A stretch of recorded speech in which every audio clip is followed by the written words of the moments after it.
제8장. 지금 우리가 하는 말의 요점은 이러한 대제사장이 우리에게 있다는 것이라. 그는 하늘에서 지극히 크신 이의 보좌 우편에 앉으셨으니 성소와 참 장막에서 섬기는 이시라. 이 장막은 주께서 세우신 것이요 사람이 세운 것이 아니니라. 대제사장마다 예물과 제사드림을 위하여 세운 자니 그러므로 그도 무엇인가 드릴 것이 있어야 할지니라. 예수께서 만일 땅에 계셨더라면 제사장이 되지 아니하셨을 것이니 이는 율법을 따라 예물을 드리는 제사장이 있음이라. 그들이 섬기는 것은 하늘에 있는 것의 모형과 그림자라. 모세가 장막을 지으려 할 때 지시하심을 얻음과 같으니 이르시되 삼가 모든 것을 산에서 내게 보이던 불을 따라 지으라 하셨느니라. 그러나 이제 그는 더 아름다운 직분을 얻으셨으니 그는 더 좋은 약속으로 세우신 더 좋은 언약의 중보자시라. 저 첫 언약이 무흠하였더라면 둘째 것을 요구할 일이 없었으려니와 그들의 잘못을 지적하여 말씀하시되 주께서 이르시되 볼지어다 날이 이르리니 내가 이스라엘 집과 유다 집과 더불어 새 언약을 맺으리라. 또 주께서 이르시기를 이 언약은 내가 그들의 열조의 손을 잡고 애굽 땅에서 인도하여 내던 날에 그들과 맺은 언약과 같지 아니하도다. 그들은 내 언약 안에 머물러 있지 아니하므로 내가 그들을 돌보지 아니하였노라. 또 주께서 이르시되 그날 후에 내가 이스라엘 집과 맺을 언약은 이것이니 내 법을 그들의 생각에 두고 그들의 마음에 이것을 기록하리라. 나는 그들에게 하나님이 되고 그들은 내게 백성이 되리라. 또 각각 자기 나라 사람과 각각 자기 형제를 가르쳐 이르기를 주를 알라 하지 아니할 것은 그들이 작은 자로부터 큰 자까지 다 나를 알미라. 내가 그들의 불의를 긍휼히 여기고 그들의 죄를 다시 기억하지 아니하리라 하셨느니라. 새 언약이라 말씀하셨음에 첫 것은 낡아지게 하신 것이니 낡아지고 쇠하는 것은 없어져 가는 것이니라. 아멘. 여기까지 보았습니다. 할렐루야. 여러분 사랑합니다. 축복합니다. 우리 서로 인사를 나누실까요? 주 안에서 행복하십시오. 우리 옆 사람 보면서 축복합니다. 주 안에서 행복하십시오 하고 한번 인사 나누겠습니다. 하나님께서 우리 사랑하는 귀한 성도들을 축복하시고 정말로 여러분들이 주 안에서 더 복되게 살아가기를 원하시는 줄 믿습니다. 오늘 이 시간에는 모델하우스가 좋아 보여도 살지는 않습니다라고 하는 제목으로 말씀 증거하도록 하겠습니다. 이 조감도 아마 혹시 우리 동네에 계시는 분들은 보셨을지 모르겠습니다. 우리 교회에서 그리 멀지 않은 곳에 짓고 있는 아파트의 조감도입니다.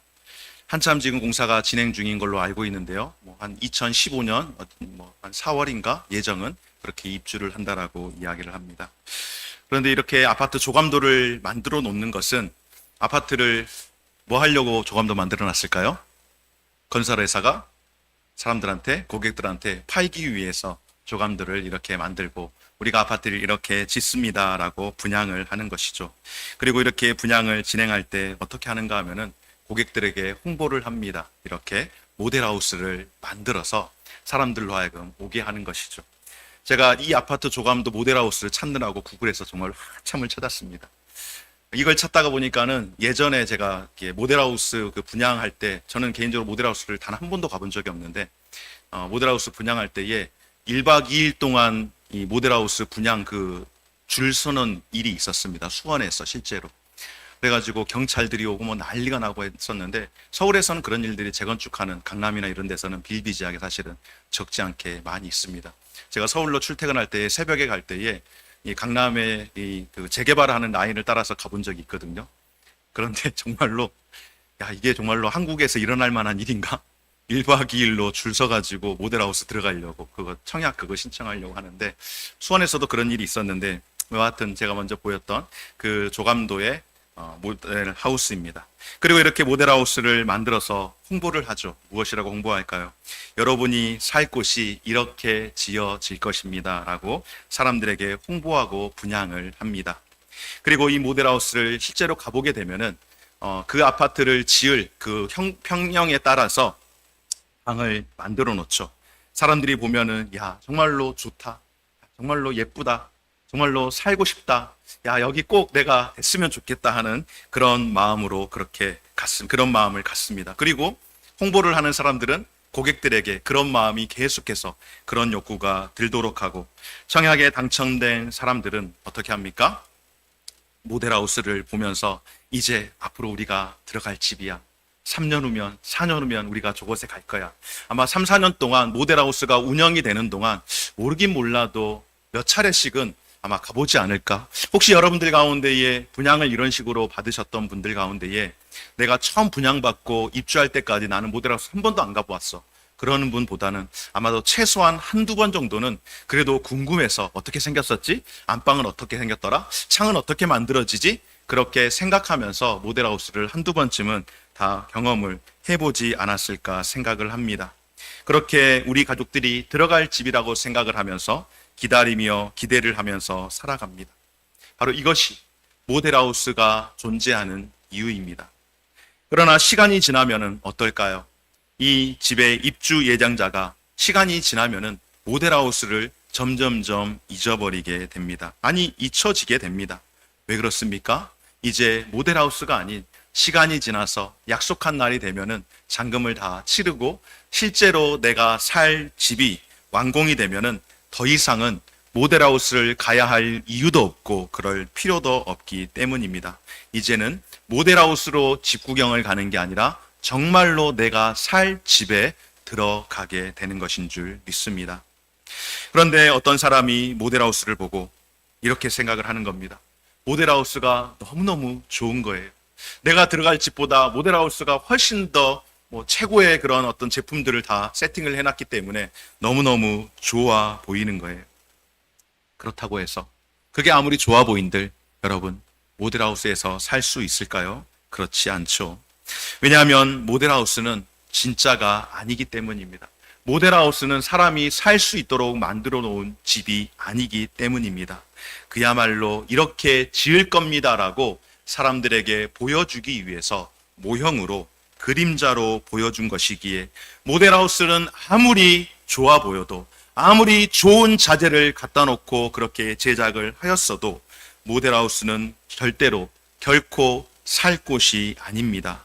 여러분, 우리가 살아야 할 곳은 모델하우스를 통하여서 보여준 진짜 집에서 살아가는 것인 줄 믿습니다. 그리고 모델하우스는 진짜 집이 만들어지면은 그 역할을 끝내게 되어 있습니다.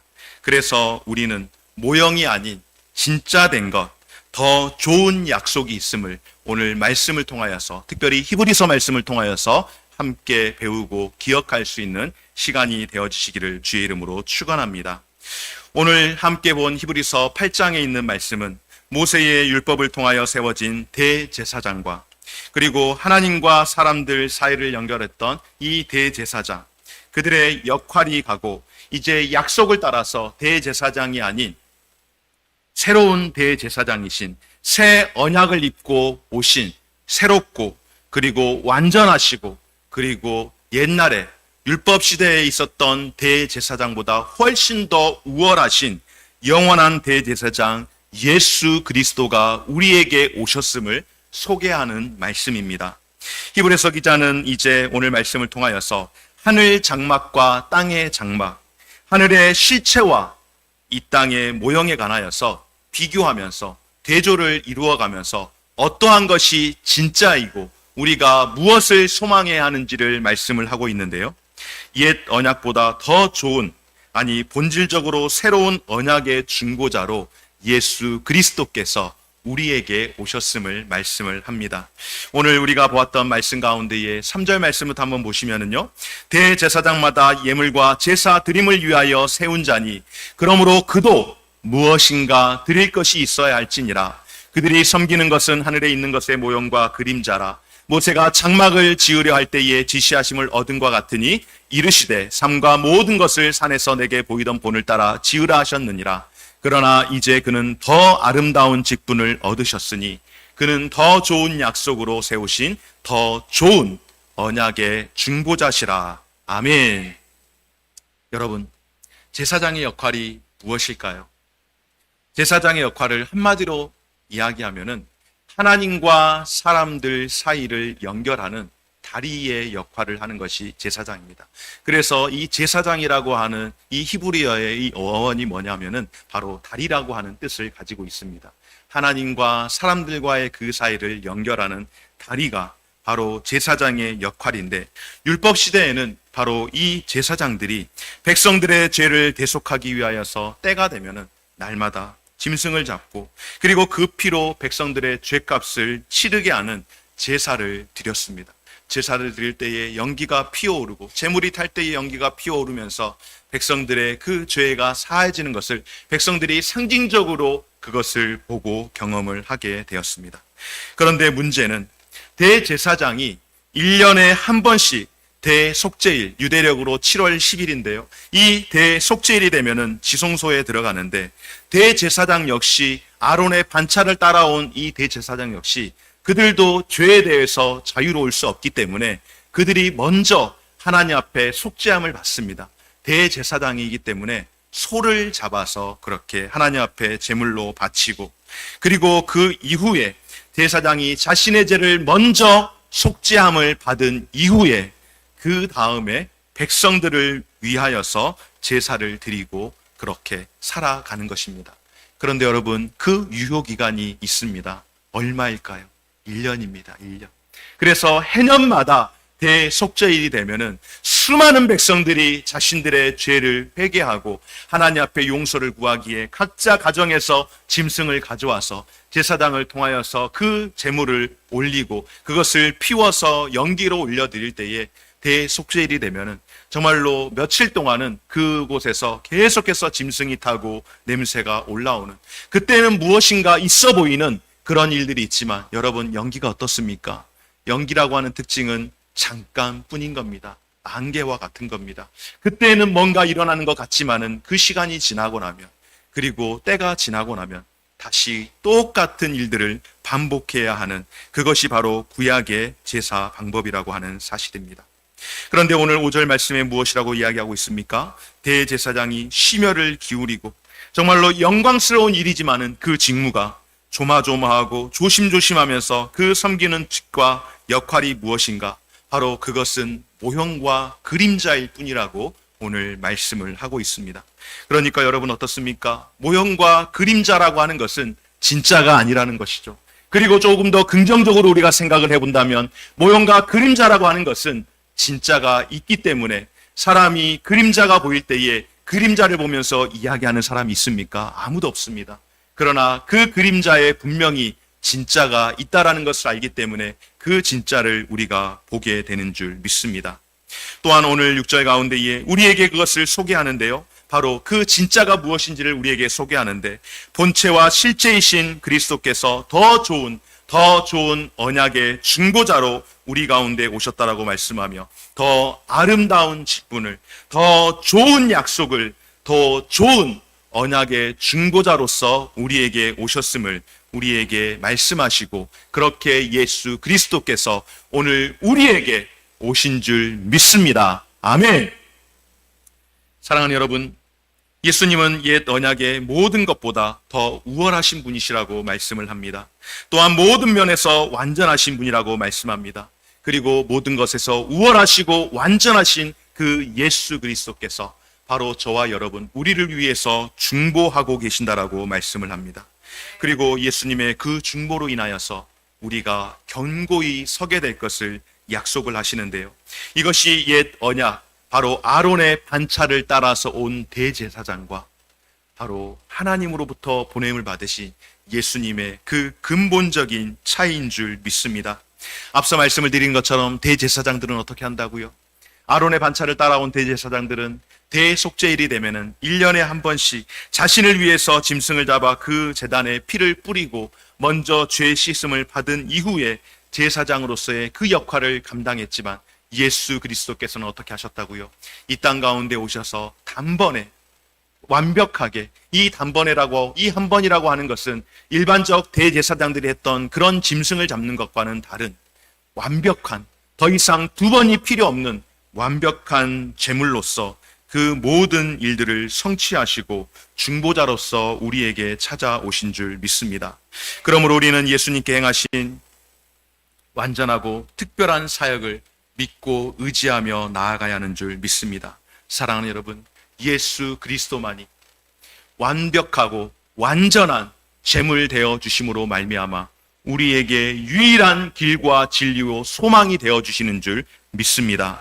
사랑하는 여러분, 내가 지금 살아가고 있는 삶에서, 여러분들이 지금 살아가고 있는 여러분의 삶에서 여러분들 정말로 완벽하고 두 번이 필요 없고 가장 퍼펙트한 그런 예수 그리스도, 그 예수 그리스도가 여러분의 삶 가운데서 정말로 충분하다라고, 충만하다라고 그렇게 여기며 고백하며 살아가고 있습니까?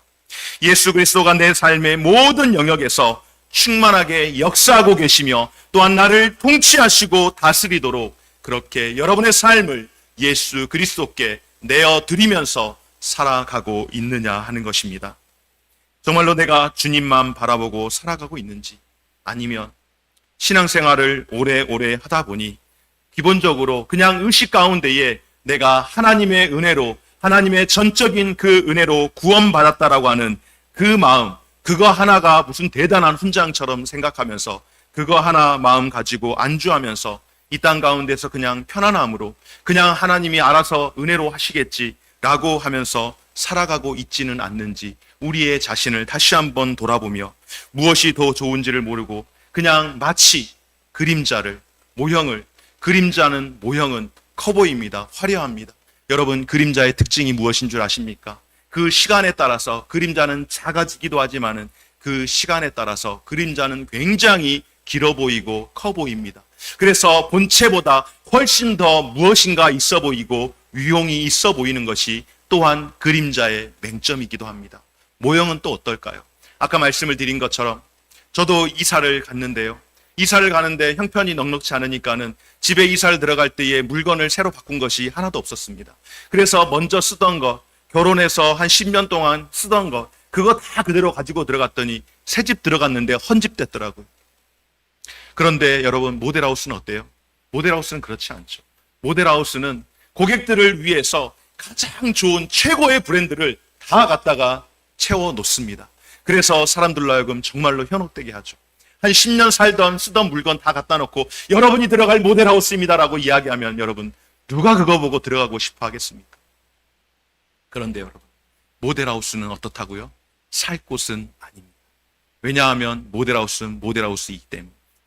비록 10년 된 집기류 다 가지고 다시 들어가서 살아가고 있지만은, 그러나 새로운 집에 들어갔을 때 그곳이 제가 머물 곳, 제가 머물 수 있는 곳인 것처럼 우리가 이 땅을 살아가면서 때로는 마치 모형이 화려해 보이고 그림자가 커 보이고 대단해 보이는 것 같지만은, 그러나 여러분, 우리가 혹시 정말로 그렇게 살아가고 있지는 않는지, 예수 그리스도를 나의 전부라고 그렇게 고백은 하는데 막상은 살아가면서 그냥 은혜로 사는 거죠라고 이야기하며 아무것도 하지 못하고 있다면 우리의 자신을 돌아보아야 하지 않겠습니까?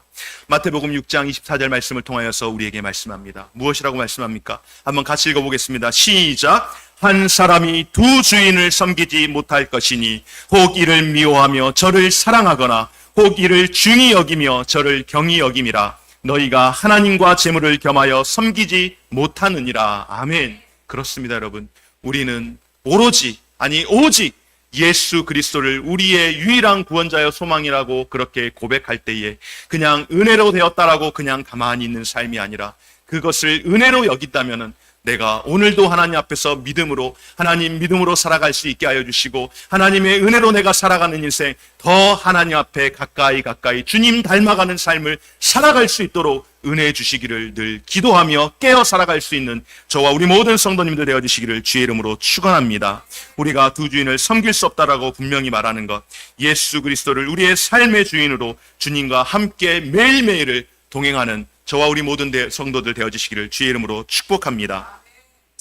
사랑하는 여러분, 우리가 더 좋은 약속이 있음을 기억하고 이제 어떻게 그러면 살아가야 할 것인가? 오늘 두 번째로 함께 살피길 원하는 것, 바로 더 좋은 새 언약으로 우리가 살아가야 할 줄 믿습니다. 7절 말씀 가운데에 저 첫 언약이 무효하였더라면 둘째 것을 요구할 일이 없었다라고 말씀합니다. 다시 말해서 무엇이라고 이야기하는 거죠? 첫째 언약, 옛 언약, 모세를 통하여서 주셨던 그 율법, 그것이 무음하지 못했다라고, 부족함이 있었다라고 말씀을 하는 겁니다. 옛 언약의 흠결을 설명하는데요. 그러나 여러분, 우리가 오해를 하지 않아야 되는, 여기서 조금 여러분 졸던 분도 깨우셔야 됩니다. 목사님이 설교할 때 모세 율법이 잘못됐다고 하더라, 그러시면 안 되는 거예요. 옛 언약의 그 부족함을 설명을 하는데 왜 옛 언약이 부족하다라고 그렇게 표현을 하는가? 결코 이것이 잘못된 언약이라고 말씀을 하는 것이 아닙니다. 왜냐하면은 사도 바울이 이 옛 언약, 모세의 율법을 이야기할 때 로마서 7장 7절 말씀을 통하여서 모세의 율법이 우월함을, 모세의 율법의 탁월함을 설명할 때에 율법이 굉장히 필요하다라고 우리에게 말씀을 합니다. 그럼에도 불구하고 그것이 우리에게 필요하지만은 그것이 우리의 모든 삶을, 우리의 인생의 전부를 변화시킬 수 있는 능력이 없었다라고 말씀을 하는 겁니다. 율법은 거울이라고도 성경에서는 말씀합니다. 여러분, 거울의 특징이 무엇입니까?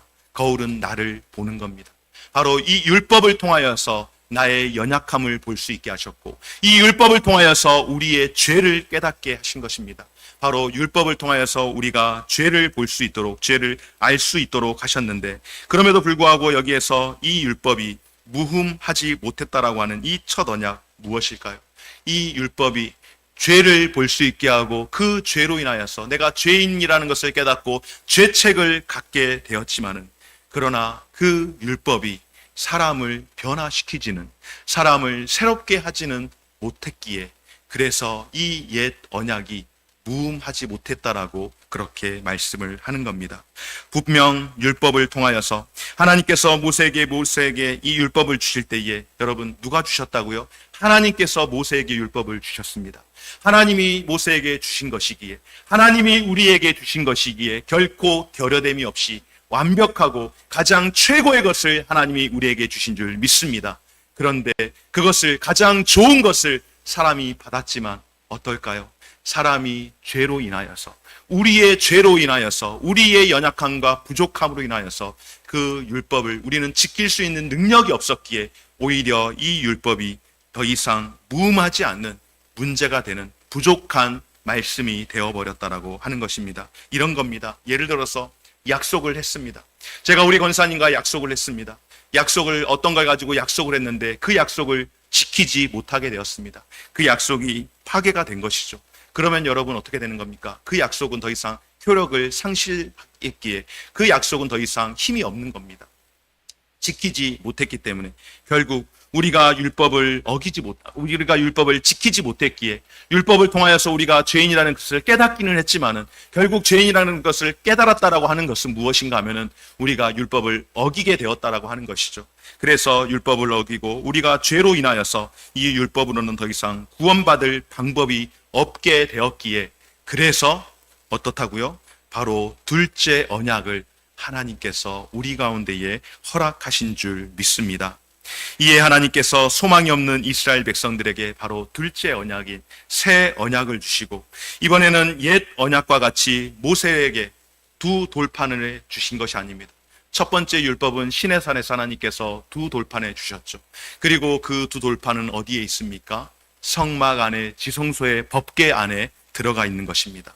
법궤 안에 들어가 있는 것이기에 그것이 실제적으로 백성들의 삶 가운데에, 그 삶을 하나님의 자녀로 살아가는 데에 큰 영향을 발휘하지 못했다라고 하는 것입니다.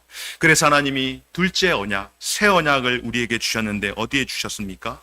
두 돌판이 아닌 우리의 마음과 생각 가운데에 직접적으로 기록해 주셔서 우리를 하나님의 백성으로, 영원한 자녀로 삼아 주셨다라고 말씀을 하시며, 하나님은 우리의 영원한 하나님이 되시겠다라고 약속을 하시는 것인 줄 믿습니다.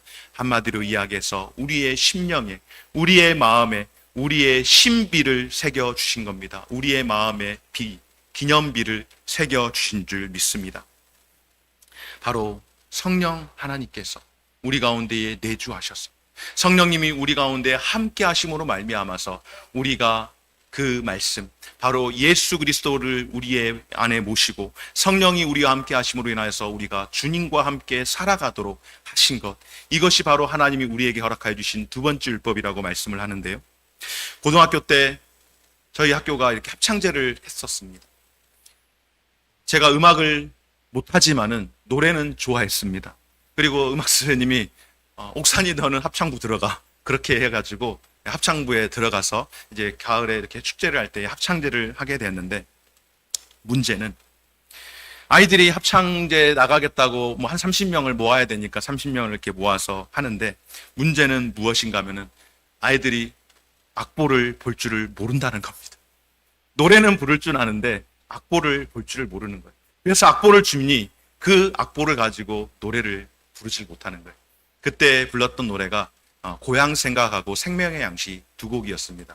그 고향 생각 국 하고 져버린 그거하고 그 다음에 생명의 양식을 부르는데, 이게 사실은 굉장히 수준 높은 곡이거든요. 그런데 고등학생들이 뭐 전공한 애들도 아무도 없고, 그렇다고 악보를 볼 줄 아는 애들도 아무도 없는데, 했을까요? 못했을까요? 했을까요? 못했을까요? 여러분 같으면 했겠습니까? 못했겠습니까? 우리 음악 선생님은 할 수 있습니까? 못합니까? 할 수 있죠. 해냈죠. 어떻게 해냈는 줄 아십니까? 음악 선생님이 딱 한마디 하시더라고요. 새겨. 돌들은 새기면 돼. 그냥 머리에다가 새겨. 곡을 외우라는 것이죠. 그냥 새기면 니네 무슨 악보 못 봐도 괜찮아. 그냥 돌은 새기면은 절대 지워지지 않기 때문에 너희들의 마음에, 너희들의 머리에 곡을 다 새겨서 애워서 그렇게 했던 적이 있습니다. 바로 하나님께서 우리의 마음 가운데에 예수 그리스도를 돌판으로 주시지 아니하고 우리의 심령 가운데에 예수 그리스도를 주셨다라고 하는 것은 바로 우리의 심령에 그것을 새기도록 하나님께서 성령님을 통하여서 우리에게 주신 줄 믿습니다. 그리고 우리의 마음과 생각과 우리의 심령에 새겨진 이 새 언약은 이제 우리의 삶 가운데서 새롭게 역사하며 우리의 삶을 성령님께서 변화시킬 줄 믿습니다. 바로 예수님이 요한복음 15장 말씀을 통하여서 우리에게 약속하시며 우리를 도우시겠다라고 이렇게 말씀하시는데요. 바로 우리의 마음에 새겨주시겠다라고 하셨던 그 말씀 한번 같이 읽어볼까요? 시작. 내가 아버지께로부터 너희에게 보낼 보혜사,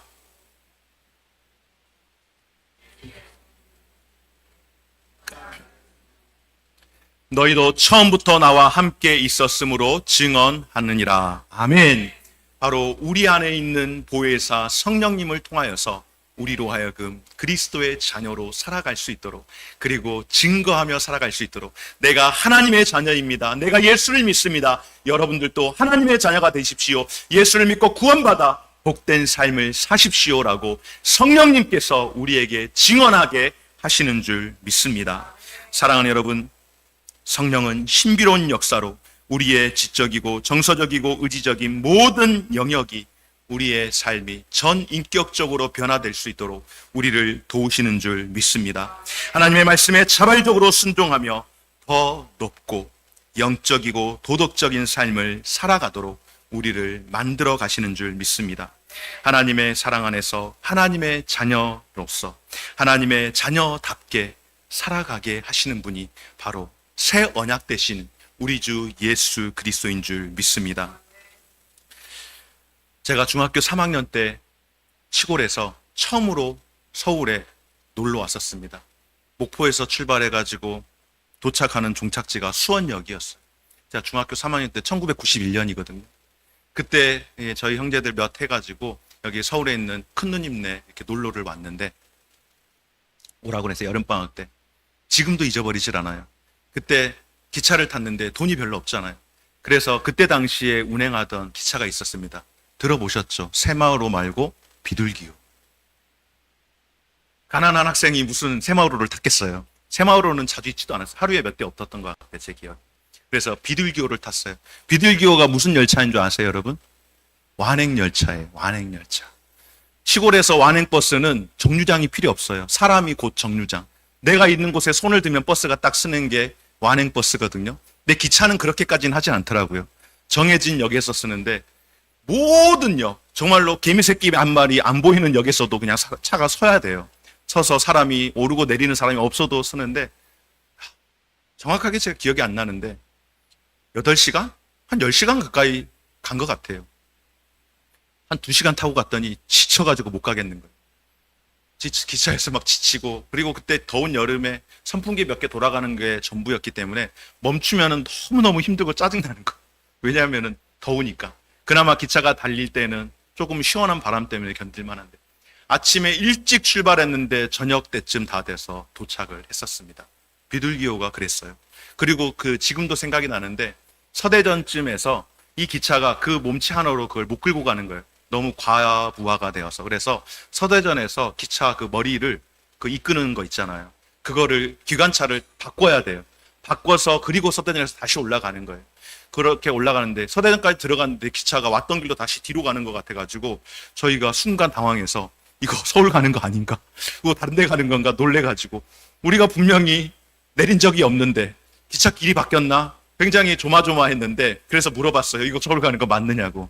어렸으니까 저하고 제 동생하고 제 위에 누나하고 셋이서. 그랬더니 가는 게 맞다고.